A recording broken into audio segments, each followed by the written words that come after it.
Hello दोस्तों, welcome to let's crack it. और भाई आज है अगस्त 26 2020 और ये है आज का द हिंदू न्यूज़पेपर। और हम करने जा रहे हैं इसको डिस्कस। तो वन बाई वन आर्टिकल्स देखेंगे। कुछ खास आज के न्यूज़पेपर में नहीं है कि आपको बहुत ही डीपली देखना है, सिर्फ आपको ओवरव्यू आज लेना है क्योंकि कुछ भी खास न्यूज़ आज नहीं आई है। एक दो को छोड़ करके उनको हम डिस्कस करेंगे। तो डिस्कशन स्टार्ट करते हैं। तो पहला आप इस चीज़ पर थोड़ी सी निगाह मार लीजिए। जो यहाँ पर लिखा हुआ था कि what is the problem in apiology. तो आपको पता है कि वो प्रकाश भूषण जी के जो केस है उसमें उन्होंने मना कर दिया कि मैं एपोलॉजी नहीं मांगूंगा। तो यहाँ पर यही डिस्कशन है कि सुप्रीम कोर्ट ने कहा है कि एपोलॉजी मांगने में दिक्कत क्या है। तो कोई भी एग्ज़ाम आपसे ये चीज़ें नहीं पूछने वाला, ठीक है ना। यूपीएससी में आएंगी, ना सीजीएल, ना एसएससी, किसी चीज़ में नहीं आएंगी, ठीक है। तो सिर्फ आपको ये देखना है कि अब चल क्या रहा है। अब सुप्रीम कोर्ट ने पूछा है कि भाई क्षमा मांगने में दिक्कत क्या है, बस इतना पढ़ो और आगे बढ़ो। कुछ भी काम का नहीं है, ठीक है। फालतू का टाइम वेस्ट ना करें। आगे चलते हैं, ठीक है। अब ये आर्टिकल आप देख लीजिएगा, ये थोड़ा सा सही है। यहाँ पर लिख रहा है Arunachal Pradesh to seek sixth schedule status. Arunachal Pradesh अभी सिक्स्थ शेड्यूल स्टेट्स में नहीं है। इसके कुछ जो इलाके हैं वो फिफ्थ शेड्यूल के द्वारा गवर्नड होते हैं। फिफ्थ शेड्यूल में ट्राइबल एडवाइजरी काउंसिल्स जो हैं आपकी वो बनती हैं। तो उसमें सेंटर का रोल ज़्यादा होता है। सेंटर स्टेट्स को डायरेक्शन दे सकते हैं कि आप किस तरह से चीज़ें इन्वॉल्व करेंगे। गवर्नर का रोल काफ़ी हद तक बढ़ जाता है, ठीक है। और प्रेसिडेंट ये चीज़ें डिसाइड करता है कि किस एरिया को फिफ्थ शेड्यूल में डालना है और किसको निकालना है। लेकिन यहाँ पर जो बात हो रही है वो हो रही है सिक्स्थ शेड्यूल की। तो हम पूरा डिस्कशन सिक्स्थ शेड्यूल के ऊपर करेंगे। आपको पता है कि सिक्स्थ शेड्यूल के अंदर ऑटोनॉमस डिस्ट्रिक्ट काउंसिल बनाई जाती हैं, जिनका एडमिनिस्ट्रेशन खुद उन ट्राइब्स के द्वारा किया जाता है जिनके बेस पर ये बनाई जाती हैं, ठीक है। तो अभी तक सिर्फ 4 जो राज्य हैं वो इसके द्वारा गवर्न होते हैं। जो 4 राज्य वो कौन से हैं? The sixth schedule consist of provisions for the administration of tribal areas of Assam, Meghalaya, Tripura and Mizoram. तो ये बात आपको याद रखनी है कि ये 4 ही हैं इस समय जो सिक्स्थ शेड्यूल के अंदर गवर्न होते हैं। और इन चारों में जो हैं ऑटोनॉमस डिस्ट्रिक्ट काउंसिल्स जो बनाई गई हैं, तो इनके अंदर ही हैं अभी तक जितनी भी ऑटोनॉमस डिस्ट्रिक्ट काउंसिल्स हैं। 10 ऑटोनॉमस डिस्ट्रिक्ट काउंसिल अभी तक हमारे पास हैं और 10 की 10 इन्हीं 4 राज्यों में हैं। अब अरुणाचल प्रदेश भी डिमांड कर रहा है, ठीक है। तो यहाँ पर देख लेते हैं क्या क्या पॉइंट्स लिखे हुए हैं। Government in Arunachal Pradesh has decided to appeal to the centre for bringing the state under the sixth schedule to protecting the rights of its indigenous people. तो ऑटोनॉमस डिस्ट्रिक्ट काउंसिल यहाँ पर बन जाएंगी अगर इस तरह का कुछ जो सिक्स शेड्यूल स्टेटस इन्हें दिया गया। अगर ऑटोनॉमस डिस्ट्रिक्ट काउंसिल्स यहाँ पर बन गई तो फिर वहाँ पर ना सेंटर का रूल चलेगा ना स्टेट का रूल चलेगा। इनके अपने रूल्स होंगे, उन ट्राइब्स के, उन जो लोकल पीपल हैं उनके अपने रूल्स होंगे, उनके अपने लॉज होंगे। कुछ भी इनकी परमिशन के बिना अप्लाई नहीं किया जा सकता, ठीक है। यहाँ पर इनको इनर लाइन परमिट दिया गया था जिसे आईएलपी कहते हैं। आपने पढ़ा होगा पॉलिटी के अंदर, इसका भी डिस्कशन इसमें थोड़ा सा कर लेंगे। ये चीज़ हमने देख ली कि असम, मेघालय, त्रिपुरा एंड मिज़ोरम में ही है सिर्फ इस टाइम ऑटोनॉमस डिस्ट्रिक्ट काउंसिल्स। और सिक्स्थ शेड्यूल स्टेट्स यहाँ पर देखिए the demand for the 2 autonomous council. तो ये जो डिमांड चल रही है वो 2 ऑटोनॉमस काउंसिल्स के ऊपर चल रही है। दोनों की दोनों कौन सी है? मॉन ऑटोनॉमस डिस्ट्रिक्ट काउंसिल्स, दूसरी है पटकाई ऑटोनॉमस डिस्ट्रिक्ट काउंसिल्स, ठीक है। Had led to creation of the committee. इसके लिए कमेटी भी गठित हो चुकी है। आगे देखते हैं, इनर लाइन परमिट के बारे में बात कर लेते हैं थोड़ी सी। इनर लाइन परमिट जो है Bengal eastern frontier regulation act 1873 के द्वारा गवर्नड होता है, ठीक है। Is an official travel document. तो एक ऐसा डॉक्यूमेंट होगा, यहाँ आपका फ़ोटो होगा, यहाँ नाम वगैरह और एड्रेस होगा, ठीक है। तो इस तरह का एक डॉक्यूमेंट, इसे कहेंगे हम आईएलपी। आप अरुणाचल प्रदेश में जब तक नहीं जा सकते जब तक आपके पास ये डॉक्यूमेंट ना हो, ठीक है। Official travel document issued by the state government means Arunachal Pradesh state government concerned to let in an Indian citizen, ठीक है। तो कोई भी इंडियन सिटीजन अगर इस स्टेट में जाना चाहता है तो उसे आईएलपी चाहिएगा। Into A protected area for a limited period, और पीरियड भी लिमिटेड होना चाहिए। अब इस तरह का जो ये आईएलपी का प्रोविज़न है ये सिर्फ 4 स्टेट्स में फॉलो होता है इंडिया के, ठीक है। जो स्टेट्स आपके म्यांमार के साथ बॉर्डर बनाते हैं तो इस पॉइंट को ध्यान में रखिएगा, जो स्टेट आपके म्यांमार के साथ बॉर्डर बनाते हैं, जिसमें आता है आपका अरुणाचल प्रदेश, नागालैंड, मणिपुर, मिज़ोरम, ठीक है। तो इन चारों स्टेटों में आईएलपी लागू होता है आपका इनर लाइन परमिट, आप इसके बिना स्टेट में घुस भी नहीं सकते, ठीक है, for a limited period. Mister Felix ये हैं यहाँ पर कुछ said the provision of article 371H के द्वारा अरुणाचल प्रदेश गवर्नड होता है। आर्टिकल 371H, ठीक है, स्पेशल स्टेट्स के अंदर आता है। Do not ensure full protection of the state. इन्होंने कहा कि जो 371 और आईएलपी का सिस्टम है वो पूरी तरीके से स्टेट को सुरक्षित नहीं करता, इंडिजीनियस पीपल्स को थ्रेट है, इसीलिए हमें ऑटोनोमस डिस्ट्रिक्ट काउंसिल्स चाहिए, और कुछ इशू इसमें नहीं है, ठीक है। सिंपल सी ये बातें निकाल करके आ रही हैं। ओके, आगे चलते हैं। या this is your editorial page. ये CWC जो कांग्रेस के जो चेयरमैन चुना जा रहा है उसके ऊपर है, काम का नहीं है। ये आर्टिकल आपका पॉलिटिकल ऑप्शनल के लिए हैं, तो यहाँ पर हम इसको डिस्कस नहीं करने जा रहे हैं। हाईली फैक्चुअल जो है चीज़ें हैं इसमें, और बहुत ही डीप अंडरस्टैंडिंग चाहिए इसके लिए, जो कि आपके जीएस पेपर्स में नहीं मांगते, तो इस आर्टिकल को पढ़ने का आपको कोई फ़ायदा नहीं है। ये नॉर्थ अफ्रीका और टेररिज्म से रिलेटेड आर्टिकल है, जो वेस्ट एशिया और नॉर्थ अफ्रीका में, इंडिया का सिनेरियो उसके अंदर नहीं दिया गया, तो इसको भी डिस्कस नहीं करेंगे। यहाँ पर डिस्कस करेंगे लिविंग विद द अर्थ इन केरला। तो आपको पता है कि ये केरला है, इधर आपका जो वेस्टर्न कोस्ट है वो केरल ने घेरा हुआ है, और ये पूरा का पूरा जो वेस्टर्न घाट्स यहाँ पर दिखाई देते हैं।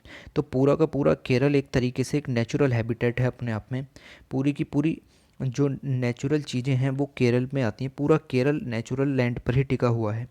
तो अभी जितनी भी चीज़ें यहाँ पर हो रही हैं उन सब का डिस्कशन यहाँ हुआ है, और किस तरीके से इन चीज़ों को सुधारा जाए। तो मैंने यहाँ पर पॉइंट्स हाईलाइट किए हैं, इन्हीं पॉइंट्स को देख लेते हैं। आपको पता है कि अभी अभी इदुक्की डिस्ट्रिक्ट में, जो केरल में इदुक्की डिस्ट्रिक्ट है, वहाँ पर एक बहुत ही भीषण जो लैंडस्लाइड आई, ठीक है। अब लैंडस्लाइड आई, उसने कम से कम 70 लोगों को वहाँ पर जो है मार दिया, और दे आर डेड, ओके। तो यहाँ पर बताया गया कि इदुक्की में लैंडस्लाइड आई। दूसरी बात, अभी कोझिकोड में एक प्लेन क्रैश हो गया था, वो लैंडिंग ठीक से नहीं हो पाई थी, आपको पता होगा, ठीक है। तो इस तरह की जो दो चीज़ें यहाँ पर इन्होंने डिस्कस की हैं कि किस तरीके से एक सेंसिटिव जो जोन वहाँ पर बना हुआ है, और हम वहाँ पर किस तरीके से चीज़ों को लेकर के चल रहे हैं, ठीक है। ये देखिए, everywhere in Kerala the earth has been violated, ठीक है। आपको पता है जब वहाँ पर पूरा नेचुरल हैबिटेट है, तो हमें वहाँ पर ऐसी कुछ भी एक्टिविटी नहीं करनी चाहिए जिससे लैंडस्लाइड आए, जिससे और तरह के नेचुरल कैलामिटीज़ आएँ, और इस तरह के मैन मेड जो इश्यूज़ हैं ये भी एक तरीके से नेचर के द्वारा ही यहाँ पर होते हैं, ठीक है। The rivers are polluted, rivers polluted हैं, when they are not dry, the valleys are filled with garbage, garbage की प्रॉब्लम तो ऑल ओवर द वर्ल्ड है। The hills gouged out to accommodate residence and religious houses when they have not been dynamited for the quarrying, ठीक है। तो ये problems जो है केरल में लगातार देखने को मिल रही हैं, पूरी जगह पर, हर जगह केरल में इस तरह की हरकतें देखने को मिलती हैं। देखिए, the natural disasters recurring years after years and the recent plane crash both represents the outcome of the hub that we can consume as if the earth does not matter. तो हम इस तरीके से अर्थ को यूज़ कर रहे हैं जैसे हमारे लिए अर्थ कुछ है ही नहीं, हम नेचुरल रिसोर्सेज का इस तरीके से यूज़ कर रहे हैं जिससे कि नेचुरल डिजास्टर की जो कैपेसिटी है रिकरिंग होने की, जो उसकी बार बार आने की जो चीज़ें हैं वो लगातार होती चली जा रही हैं। As natural capital, natural capital का मतलब आप समझते हैं, नेचर से हमें जितनी भी चीज़ें मिलती हैं वो सब नेचुरल कैपिटल है। Such as year around water availability, the nutrient content of soil has diminished. तो ये सब खत्म होता चला जा रहा है। Not only has it impact sector, और ये सिर्फ एग्रीकल्चर को या इकोनॉमी को ही इम्पैक्ट नहीं करता, बट ये उस चीज़ को भी इम्पैक्ट करता है कि हम अपनी सिक्योरिटी, अपनी अर्थ को किस तरीके से बर्बाद कर रहे हैं, ठीक है। The way we treat the earth matters also for our very security, ठीक है।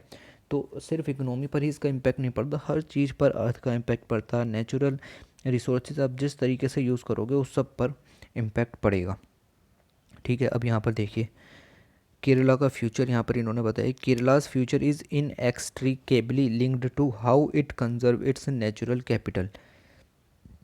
तो केरला का जो फ्यूचर है वो इसी बात पे डिपेंड करता है कि अब वो अपनी नेचुरल कैपिटल किस तरीके से यूज़ कर रहा है। मतलब आप इतना बड़ा जो वेस्टर्न घाट है उसका एक इलाका हटा करके वहाँ रेलवे लाइन बनाने जा रहे हो, तो वहाँ पर हादसा तो होना होना तय है। ठीक है, आप उसका किसी और तरीके से यूज़ कीजिए, लिंक करने के लिए कुछ और साधन दीजिए, आप प्लेन सुविधा वहाँ पर दे सकते हैं। ठीक है, with consumption defined broadly to include land use, किस तरीके से लैंड यूज़ होगा। It is apparent that the conservation of state's natural resources is crucial dependent upon the restraint on consumption. तो हमें थोड़ा सा अपना जो नेचुरल रिसोर्सेज हैं उसका कंजम्पशन जो है वो कम करना पड़ेगा। बहुत ज़्यादा डिपेंडेंट है पूरा का पूरा केरल की, यहाँ पर मेनली जो बात हो रही है, लेकिन हम इसको वर्ल्ड पर्सपेक्टिव में लेकर के चलें तो भी ये सेम ही रहेंगी चीज़ें। हम नेचर पे बहुत ज़्यादा डिपेंडेंट हैं और हमें वहाँ से डिपेंडेंसी थोड़ी कम करनी होगी ताकि कंजम्पशन कम हो सके और जो नेचर है उसको हील होने का जो टाइम मिले। ठीक है, वरना इस तरह के हादसे होते रहेंगे। अब यहाँ लिखा है politics is central to this issue. आपको पता है कि पॉलिटिक्स तो हर जगह घुसी हुई है। लैंड एक्विजिशन है वहाँ पॉलिटिक्स घुसा देंगे, जबकि पहली प्रायोरिटी होनी चाहिए कि एनवायरमेंटल असेसमेंट किया जाए, उसके बाद देखा जाए कि उसका क्या इम्पैक्ट होगा। नहीं, पैसे लेंगे काम हो जाएगा, ना ये देखेंगे कि एनवायरनमेंट को क्या प्रॉब्लम होनी है, ना ये देखेंगे कि स्टेट की टोपोग्राफी क्या है और किस तरीके से सिचुएशंस चलती हैं। तो यहीं पर ही ये सब चीज़ बताई गई हैं और यहाँ पर कुछ खास लिखा हुआ नहीं था, इसीलिए जो टाइम वेस्ट मत कीजिएगा इसमें। इसी चीज़ों को आप कहीं पर एनवायरनमेंट का ऐसे लिखना हो, इन चीज़ों को यूज़ कर सकते हैं। और जो नेचुरल रिसोर्सेज नाम का एक पॉइंट यहाँ पर था उसको ध्यान में रखिएगा। ठीक है, आगे बढ़ते हैं। ये कोविड-19 से रिलेटेड आर्टिकल्स यहाँ पर थे।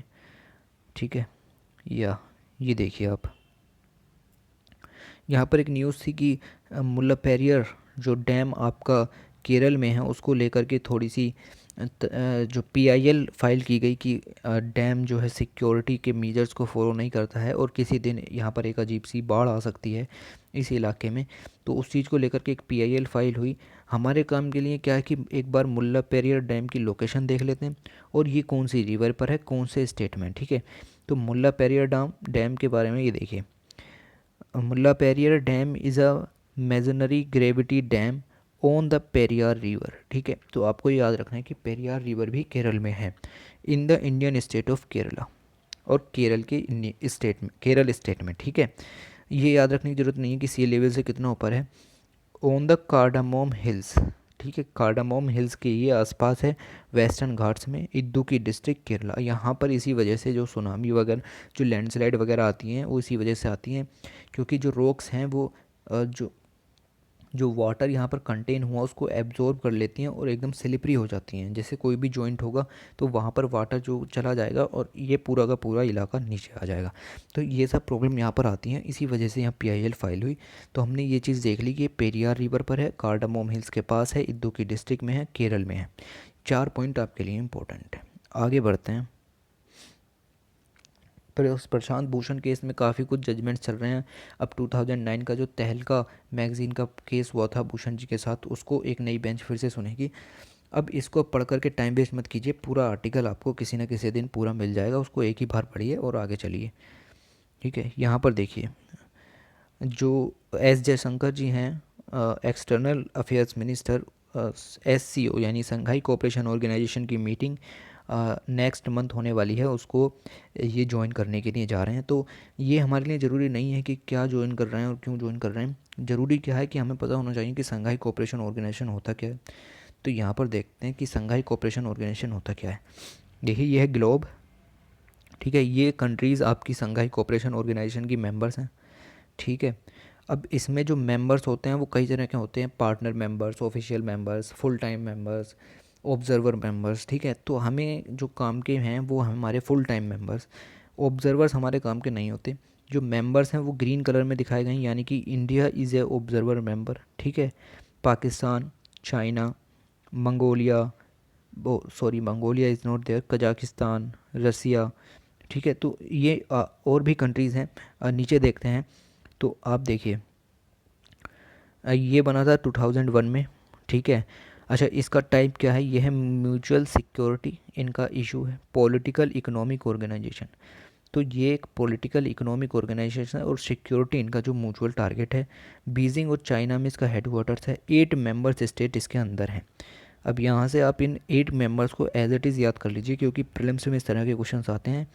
विच of the following is not included in SCO, Shanghai cooperation organisation?